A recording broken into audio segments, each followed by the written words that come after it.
Magkahiwalay na inaresto sa Zambales at Palawan ang dalawang wanted sa umuring panggagahasa sa mga minor de edad.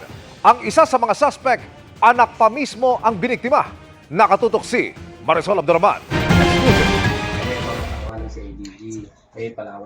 Inaresto ng CIDG ang lalaki ito sa Palawan na wanted sa panggagahasa at pang-aabuso sa dalawang minor de edad. Ang suspect, isa raw mangingisda at kapitbahay ng mga biktimang edad 8 at 12 taon. Inimbitahan niya yung dalawang bata na to, dinala sa isang liblib na lugar. May trust sa mga bata rito. Kilala ng pamilya. Ang panggagahasa, paulit-ulit na nangyari noong Mayo at Hunyo ng nakarang taon ayon sa reklamo. Kaya umabot sa 19 counts ng rape at sexual abuse ang isinampa laban sa suspect. Tinakot niya nga yung mga bata na huwag mo sumbong. Hinuli rin ang isang wanted din sa rape sa Zambales. Ang krimen nangyari noong 2018 ayon sa CIDG at ang biktima ang 9 na taong gulang na anak mismo ng suspect. Ang nanay nito ang tumulong sa bata na makapag-complain laban sa tatay niya.